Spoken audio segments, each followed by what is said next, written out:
one in caring, one in sharing, one in hope. You are watching the webcast edition of Servant of God Father Patrick Peyton's Family Rosary Crusade magazine program, produced from Manila, the Philippines. Web published on www.familyrosary.tv. Continuing the mission of encouraging families to pray the Rosary together. The family that prays together, stays together, always. This is the Family Rosary Crusade, continuing the mission of Father Peyton of bringing God to man and man to God.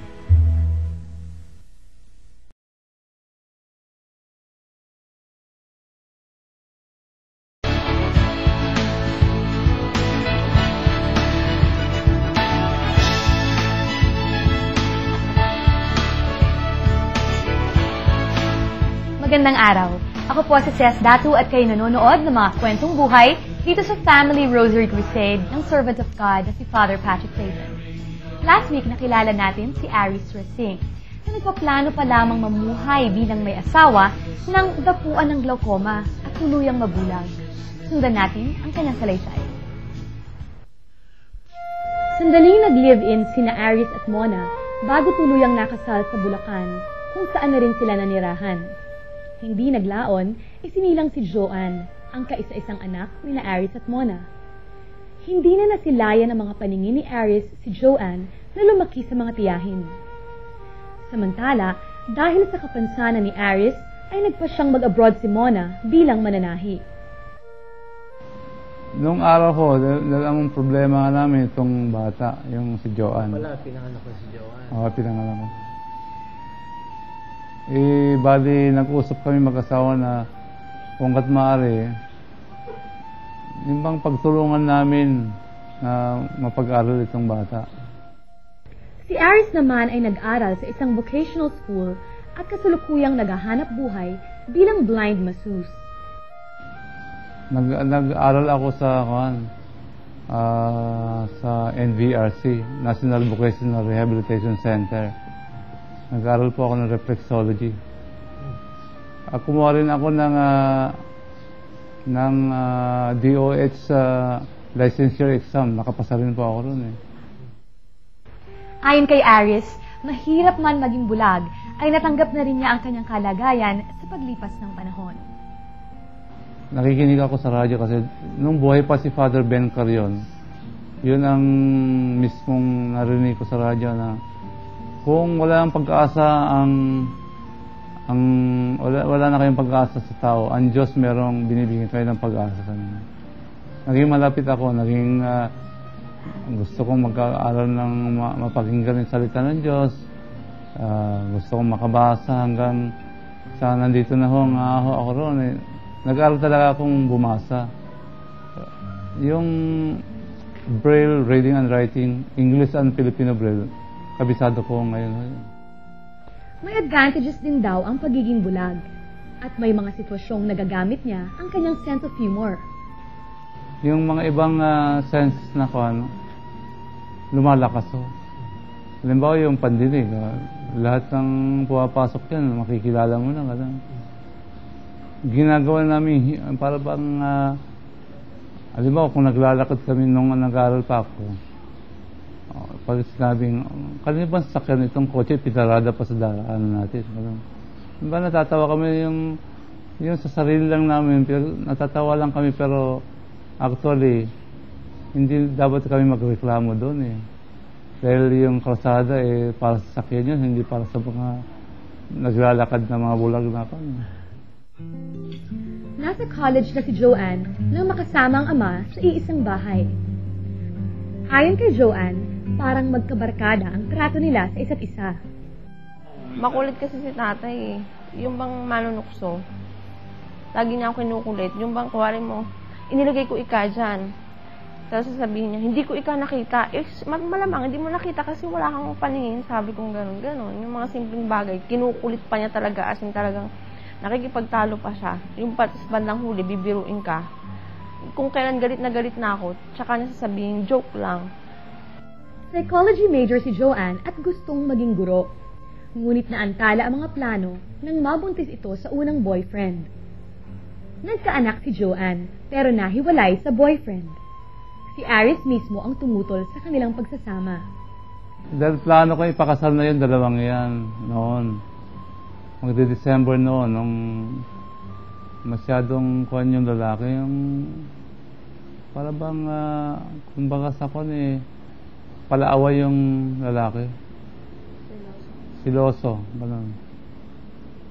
Sinuntok to minsan.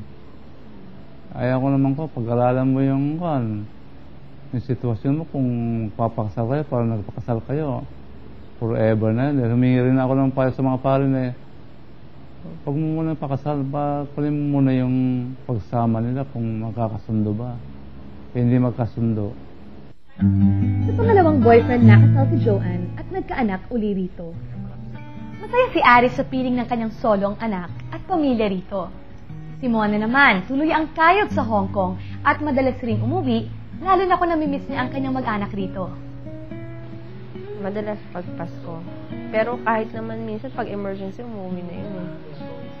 Kasi wala naman siya talagang maluwag yung amo niya.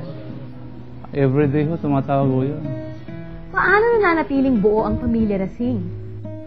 Yun yung epekto po siguro ng ginagawa naming binding through prayers.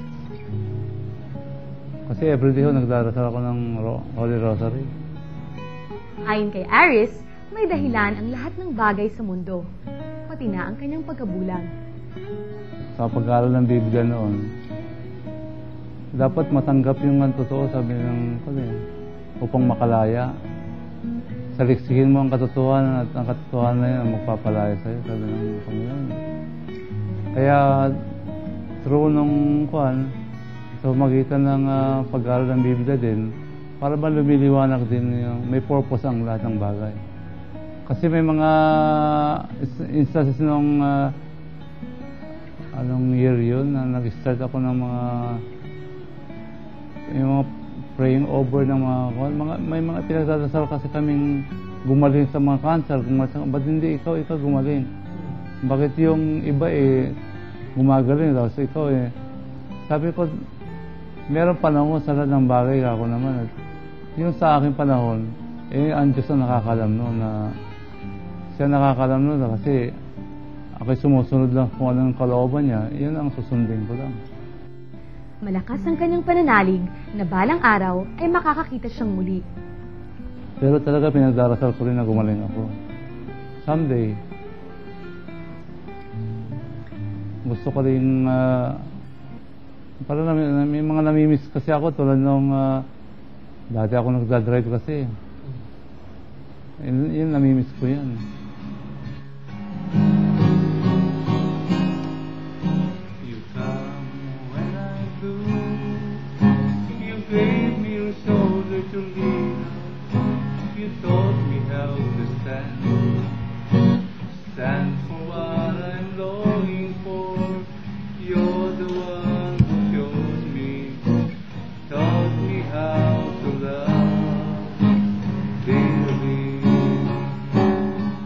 Si Aris ay kakilala ko na siya. Natatandaan ko nung nag-umpisa pa ako sa Divine Mercy at siya ay mga 1992 nung ako mag-umpisa, 91 ako mag-umpisa sa Divine Mercy at that time nagkapag-mimisa ako dito sa parokya ng Taal at sa Charismatic Mass at siya nakita ko na tumutugtog. Siya yung leader. Naging leader siya ng charismatic group. Sa gitna ng kanyang kapansanan, hindi naging sagabal yon para maglingkod siya sa Panginoon. At yung pa nga ang ginamit, dahil yung kanyang patotoo ay napakaganda. At doon sa kanyang patotoo, narinig natin na nasa gitna ng pagkabulag niya, nandun yung liwanag ni Jesus na gumabay sa kanya.